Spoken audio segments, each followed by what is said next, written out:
Welcome to footballgameplan.com, where football makes sense. I'm Memory Hunt, the czar of the playbook. Bring you our 2013 CFL season preview. We're taking a look at the Saskatchewan Roughriders. We're going to break down their offense, their defense, as well as their special teams to see what we can expect from the Roughriders this upcoming season. But first, let's go back to the 2013 CFL draft to see how well they did this past May. The Saskatchewan Roughriders did most of their damage in the 5th round with 4 selections, beefing up that defensive and offensive line with 2 guys that I really like, Matt Vunk out of Waterloo and Levi Steinhauer out of Saskatchewan. Even in round 7, getting Eric Armitage out of Western University is a guy that I really like as well, 6'4", 308 pounds, again continuing to provide depth along that offensive front.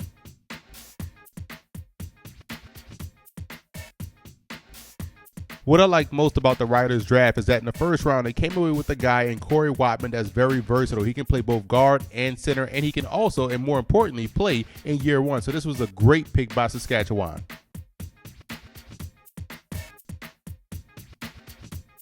Now, what I didn't like about the Riders draft, I felt as though they should have added a pass rusher, a guy coming off the edge that can get pressure on a quarterback. That's something that this defensive line sorely needs. They need someone that they can develop into a premier pass rusher. That's the only knock I have about the Riders draft.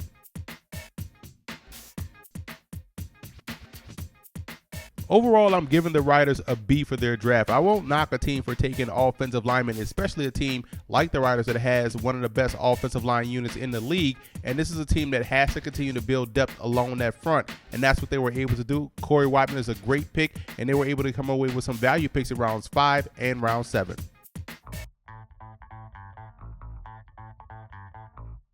Once again, it's the same story with Darian Durant. Limit the turnovers and the Riders will win a lot of games. In 2012, Durant threw for over 3,800 yards and 20 touchdowns. He was efficient with the football, but they really need him to play at an elite level for 18 games. We know about his athleticism, and that keeps plays alive and also gives defenses something more to worry about.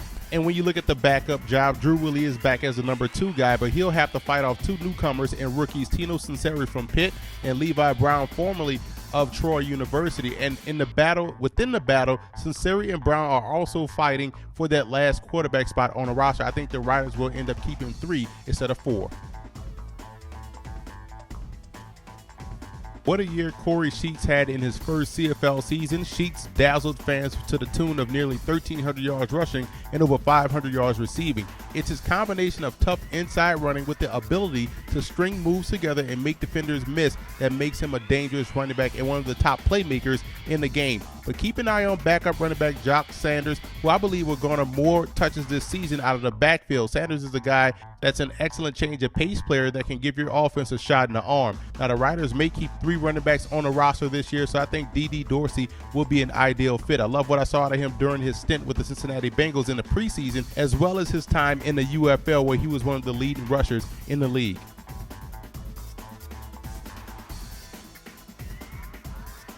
This is a very talented group of pass catchers led by the dynamic Weston Dressler. Dressler reached pay dirt last year 13 times and also finished the season with 94 receptions for 1,200 yards. He's joined by 7-year vet Chris Getzlaff, who is as tough as nails and is exactly what you want at the slot back position. The future Hall of Famer and longtime BC Lion G. Roy Simon signed on as a free agent, and he'll definitely provide a veteran presence as well as drawing coverage away from Getzlaff, thus opening up the offense even more. And Todd Smith burst onto the scene as a rookie last year with 47 receptions and nearly 700 yards. Look for the 6'6" wide receiver Greg Carr, who came over in a midseason trade last year to put up big numbers this year, and new offensive coordinator George Cortez's offense. Outside of Dressler, the other receiving targets barely got in the end zone. Increasing that number is priority number 1. And keep an eye on Rob Bagg. If he can bounce back from back-to-back knee injuries, watch out. This receiving core will definitely be one of the best in the league.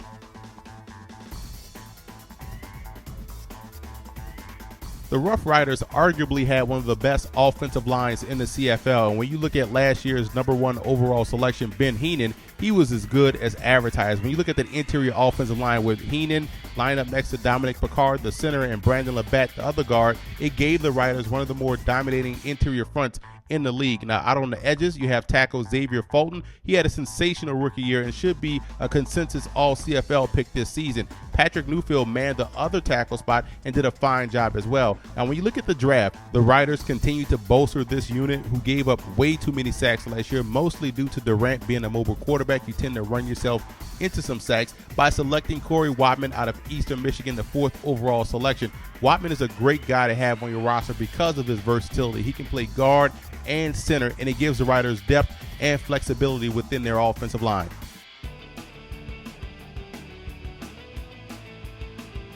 It depends on how you look at it with regards to the Riders' defensive line. I think the defensive tackle position is a lot better and in a lot better shape than the defensive end position. So there are some question marks coming into the season. Gone is Brent Hawkins and Shamari Williams, who was a former #1 overall selection, and in comes Ricky Foley and John Chick.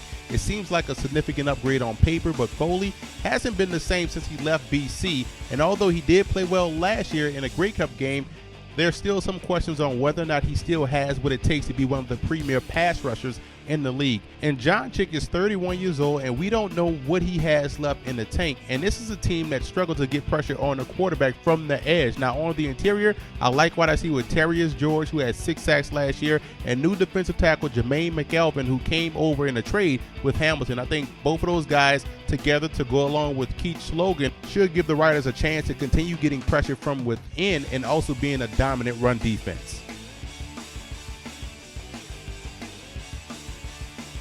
Anytime you lose a guy the caliber of Odell Willis is going to be a huge blow for your defense, and he was a prize free agent just a year ago, but the Riders made up for it by bringing in the talented Ray Williams from Hamilton. Williams is one of the better linebackers in the game. This guy has outstanding coverage skills and can get pressure on the quarterback.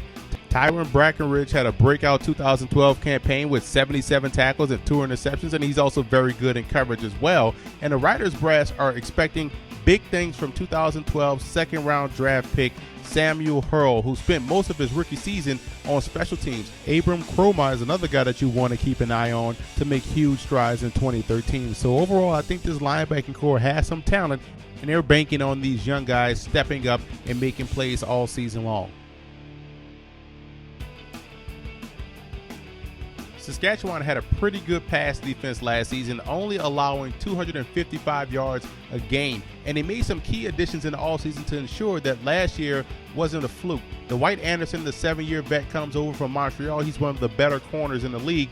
Weldon Brown is one of the more underrated defensive backs in the CFL. He comes over from Edmonton, and the signing of Chip Vaughn was another one that was a very sound move. Vaughn is a guy that can come in and also double as a linebacker in certain packages, so you have that flexibility right there. I believe safety Craig Butler is headed for an all-star season this year, building on what he did the last 2 years. Butler was a second-round draft pick in 2011 and already has 7 career interceptions. The scrappy Terrell Mays did a fine job last year making play after play on the ball, and if the defensive line can put pressure on a quarterback consistently, then you'll see this unit's interception total increase. But nonetheless, this is still a very talented and stingy bunch of defensive backs. Second-year player Chris Milo is a much better punter than he is a kicker. Milo boomed a 73-yarder last season and averaged 44 yards a punt. He also has a 103-yard punt on his record as well. The Riders traded for kicker Brody McKnight from Edmonton, and I think that's a key acquisition. They want Milo to focus on his strengths while allowing McKnight to kick field goals. Jock Sanders returns as the Riders' main return guy, but I think newly signed free agent Philip Levas from Louisiana Tech will win that job. He was one of the more dangerous returners in the country during his time with the Bulldogs and would definitely help add firepower to the return game.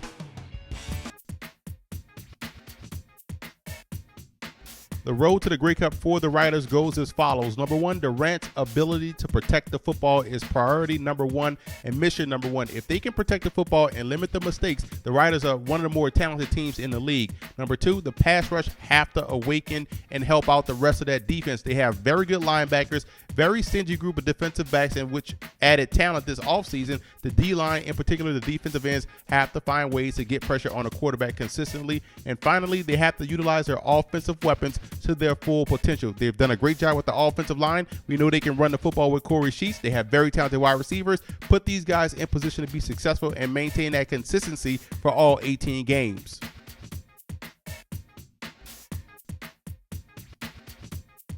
I have the Riders finishing second in the West Division. I think they'll be much improved over last season. They're a streaky bunch, but they're a talented bunch. So if they can find some consistency with this talent, they're going to be tough to beat week in, week out.